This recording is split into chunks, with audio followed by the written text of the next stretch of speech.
नमस्कार दोस्तों, आज हम बात करेंगे एक ऐसे व्यक्ति के बारे में जो कभी पेट्रोल पंप पे एक साधारण सी नौकरी करता था और देखते ही देखते वो अपने देश का सबसे अमीर आदमी बना। हाँ, हम बात कर रहे हैं धीरूभाई अंबानी की, जो रिलायंस इंडस्ट्रीज के फाउंडर हैं और एक बिजनेस टाइकॉन के रूप में जाने जाते हैं। तो चलिए उनकी कहानी को डिटेल में जानते हैं। धीरूभाई अंबानी का जन्म 28 दिसंबर 1932 को गुजरात के जूनागढ़ डिस्ट्रिक्ट के चोरवाड़ा गांव में हुआ था। उनका असली नाम था धीरजलाल हीरचंद अंबानी। उनके पिताजी का नाम था हीरचंद गोवर्धन दास अंबानी, जो एक स्कूल के टीचर थे, और माँ का नाम जमुनाबाई अंबानी था, जो घर के काम संभालती थी। धीरूभाई अंबानी का बचपन बहुत ही साधारण और सामान्य तरीके से था। धीरूभाई अंबानी को पढ़ाई से कुछ ज्यादा खास लगाव नहीं था, फिर भी वो अपने पिताजी के डर से स्कूल जाते थे। पर धीरूभाई अंबानी के पिताजी के कुल मिला के 5 बच्चे थे, तो उनको घर के खर्च संभालने में बहुत ही भारी पड़ता था। तो धीरूभाई अंबानी ने ये देखकर ये सोचा कि अब मुझे भी कोई ना कोई काम करके पैसे कमाने चाहिए। पर इस फैसले से उनके पिताजी ज्यादा खुश नहीं थे, पर अपने बच्चे की जिद के आगे वो क्या ही करते, और धीरूभाई अंबानी अपने काम की तलाश में शुरू हो गए। देखते ही देखते उनको ये लगा कि अब मुझे यहाँ भारत में कुछ ज़्यादा खास काम नहीं मिलने वाला। तो उन्होंने ये फैसला किया कि वो अब जाएंगे यमन, क्योंकि उस समय भारत से काफ़ी सारे लोग यमन में जाके काम करते थे और भारत से भी ज़्यादा अच्छा पैसा कमाते थे। और उन्हें पता भी लगा कि उनके भाई रमणीक लाल भी यमन में अच्छा खासा पैसा कमा रहे। 1950 में धीरूभाई अंबानी मात्र 17 साल की उम्र में यमन चले जाते हैं अपने बड़े भाई रमणीक लाल के पास, और वहां पर उनके बड़े भाई रमणीक लाल उनको एक कंपनी एबेस एंड को कंपनीज के पेट्रोल पंप पर एक नौकरी दिला देते हैं, जहां पर धीरूभाई अंबानी की सैलरी 300 रुपये प्रति महीने रहती है। अब धीरूभाई अंबानी वहां पर काम अच्छे से करते थे, तो उनका काम देखकर उनको कंपनी ने मैनेजर की पोस्टिंग दे दी उसी पेट्रोल पंप में। तो यहाँ पर उनका प्रमोशन भी हो जाता है। अब धीरूभाई अंबानी का एक बहुत ही अच्छा शौक था चाय पीने का, और चाय पीने के लिए वो कुछ भी कर सकते थे। तो धीरूभाई अंबानी हमेशा चाय पीने जाते थे 5 स्टार होटल में। हालांकि उस समय रोड साइड के टपरी पे लगभग 10 पैसे की चाय मिलती थी, पर वो 10 गुना खर्च करके एक 5 स्टार होटल में वो चाय पीने जाते थे। इसके पीछे क्या बात है ये मैं आपको बताता हूँ। वहां पर वो चाय इसके लिए पीने जाते थे कि वो चाय की चुस्कियों के साथ लोगों की बातें भी सुनना चाहते थे। वो ये चाहते थे कि बड़े लोग आखिर क्या सोचते हैं, क्या बात करते हैं, कि वो इतने बड़े और अमीर इंसान बन जाते हैं। ऐसे ही एक दिन धीरूभाई अंबानी फिर से किसी 5 स्टार होटल में चाय पीने गए, और वहां पर बगल में टेबल पे 2 लोग बैठकर बात कर रहे थे, और उन्होंने ये बात की कि यमन के जो चांदी के सिक्के हैं वो यमन के रियाल से भी ज्यादा महंगे।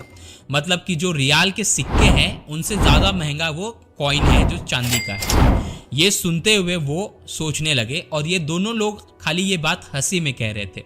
तो धीरूभाई अंबानी को एक अच्छा आइडिया आया, और उन्होंने जाके एक मशीन खरीद ली, और वो मशीन खरीदने के बाद उनको जो भी सैलरी आती थी वो उनको कॉइन्स में कन्वर्ट कर लेते थे, और मशीन में डाल के वो सारे कॉइन्स को पिघला देते थे।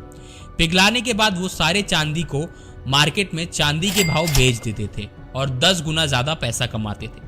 पर यह काम ज्यादा दिन चल नहीं पाया, क्योंकि इतने सिक्कों की कमी होने के कारण यमन की सरकार को शक होने लगा कि अचानक ये सिक्के इतने कम क्यों हो रहे, और उन्होंने तहकीकात करने के लिए एक टीम लगाई। तहकीकात करते करते सबको पता चल गया कि ये काम धीरूभाई अंबानी का है, पर वो उनको कुछ कर नहीं पाए, क्योंकि धीरूभाई अंबानी तक यमन छोड़ के इंडिया आ चुके थे, तो गवर्नमेंट उनका कुछ कर नहीं पाई। 1958 में धीरूभाई अंबानी वापस अपने गांव लौट आए। यमन से वापस आने के बाद वो कुछ समय तक अपने गांव में ही थे, और कुछ समय के बाद उनकी शादी कोकिलाबेन के साथ कर दी गई। कुछ समय के बाद उन्होंने ये सोचा कि अब उन्हें मुंबई चले जाना चाहिए, क्योंकि उन्हें वहां पर बिजनेस स्टार्ट करना है। तो वो अपने धर्मपत्नी कोकिलाबेन के साथ मुंबई लौट आए। 1958 में मात्र 50,000 पूंजी को लेकर उन्होंने रिलायंस कमर्शियल कॉरपोरेशन नाम की एक कंपनी यानी कि ऑफिस खोला, जिसमें वो मसालों का व्यापार करना शुरू किए, और ये ऑफिस सिर्फ 350 स्क्वायर फुट की थी। फिर कुछ समय के बाद उन्हें पता चला कि मसालों के व्यापार से ज़्यादा फायदा सूत के व्यापार में है, पर उनके पास नए बिजनेस खोलने के लिए पर्याप्त पैसे नहीं थे। तो इसीलिए उन्होंने अपने कज़न चंपकलाल दमानी के साथ हाथ मिलाया और पार्टनरशिप में सूत का व्यापार करना शुरू किया। कुछ साल तक सब कुछ ठीक चल रहा था। सब कुछ सही चल रहा था, लेकिन फिर चंपकलाल दमानी और धीरूभाई अंबानी के बीच में डिस्प्यूट्स यानी कि झगड़े होने लगे। अब ये दोनों का ही व्यापार से अलग अलग माइंडसेट था, दोनों के व्यापार करने के तरीके और सोचने के तरीके अलग अलग थे। 1965 में चंपकलाल दमानी और धीरूभाई अंबानी दोनों अलग हो गए, दोनों ने पार्टनरशिप तोड़ दी। 1966 में धीरूभाई अंबानी ने गुजरात के नरोडा में रिलायंस टेक्सटाइल इंडस्ट्री की स्थापना की और यहाँ से उन्होंने कभी भी पीछे मुड़ के नहीं देखा और रिलायंस टेक्सटाइल इंडस्ट्री बहुत ही फायदेमंद व्यापार निकला उनके लिए, जिसमें उनके ब्रांड का नाम विमल था, जो सिर्फ भारत में ही नहीं विदेशों में भी बहुत ज्यादा बिकता था। अब धीरूभाई अंबानी टेक्सटाइल में तो किंग बन ही चुके थे, पर यहाँ पर उन्होंने बाकी सारे सेक्टर्स में भी काम करना शुरू किया। 1985 में धीरूभाई अंबानी ने रिलायंस टेक्सटाइल इंडस्ट्री का नाम बदलकर रिलायंस इंडस्ट्री रखा और यहाँ पर इस कंपनी का जो टर्नओवर है वो 70 करोड़ रुपया एनुअल था। अब दोस्तों आया जनवरी 1978, जब आज़ाद भारत का सबसे पहला आईपीओ लॉन्च होने वाला था। यहाँ पर रिलायंस इंडस्ट्री ने इस आईपीओ को लिस्ट करने के लिए बॉम्बे और अहमदाबाद स्टॉक एक्सचेंज पे इस कंपनी की नाम लिस्टेड भी कर दिया, जहां पर 10 रुपए की शेयर प्राइस पर 2.8 मिलियन इक्विटी का आईपीओ लॉन्च किया गया। अब यहां पर काफी सारे इन्वेस्टर्स ने इस आईपीओ में इन्वेस्ट किया। कुल मिला के 58,000 इन्वेस्टर ने इस शेयर को खरीदा और काफी अच्छा प्रॉफिट कमाया। 1980 में धीरूभाई अंबानी ने महाराष्ट्र के पातालगंगा में पॉली ईस्टर फाइबर का कारखाना खोला और काफी कोशिशों के बाद तेल के उत्पादनों के लिए सरकार से लाइसेंस भी लिया। इसीलिए कहते हैं कि एक पेट्रोल पंप पे काम करने वाला धीरूभाई खुद की ऑयल प्रोडक्शन कंपनी भी खोल लेगा। इसके बाद आया 16 फरवरी 1986, जब धीरूभाई अंबानी को पहला हार्ट अटैक आया। इस स्ट्रोक में धीरूभाई अंबानी का एक हाथ पैरालाइज हो गया। फिर भी उन्होंने इसे अपनी कमजोरी ना समझकर लगातार 3 महीना अच्छी खासी मेहनत की और एक्सरसाइज किया और साथ में अच्छी डाइट लेने के बाद उनका वो हाथ भी काफी ज्यादा हद तक ठीक हो चुका था। अब दोस्तों धीरूभाई अंबानी एक ऐसे मुकाम पर पहुंच गए थे कि जहां पर उनके जितने भी सेक्टर्स में वो काम कर रहे थे वो सब ग्रो कर रहे थे। फिर आया दोस्तों 1995, जहां पर धीरूभाई अंबानी ने नेनेक्स नाम की कंपनी के साथ मिलकर Reliance telecom private limited company की स्थापना की और फिर उसके बाद 1998 से लेके 2000 के बीच में धीरूभाई अंबानी ने दुनिया का सबसे बड़ा रिफाइंड पेट्रोकेमिकल की कंपनी जामनगर में स्थापित की।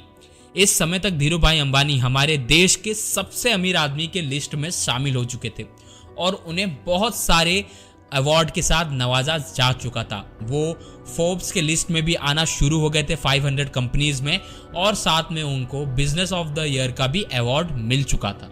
फिर आया 24 जून 2002, वो दिन जब फिर से धीरूभाई अंबानी को एक बहुत ही खतरनाक स्ट्रोक आया और उन्हें बॉम्बे के ब्रिज कैंडी हॉस्पिटल में एडमिट किया गया। डॉक्टरों ने अपनी पूरी कोशिश की पर उन्होंने धीरूभाई अंबानी को बचा ना सके।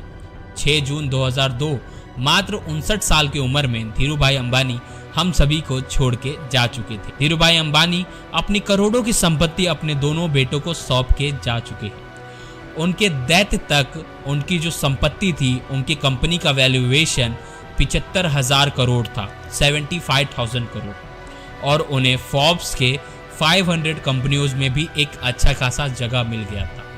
तो दोस्तों, क्या आपने कभी ये सोचा था कि एक साधारण सा आदमी जो पेट्रोल पंप पे काम करता था, क्या वो कभी 75,000 करोड़ की कंपनी की स्थापना कर सकता है? कुछ भी हो सकता है दोस्तों। और धीरूभाई अंबानी ऐसे करने लायक भी थे। धीरूभाई अंबानी अपने सपनों को सच करने के लिए रात दिन एक कर सकते थे और किए भी। और धीरूभाई अंबानी इतने शार्प थे कि उनको एक एक घंटे की कीमत पता थी।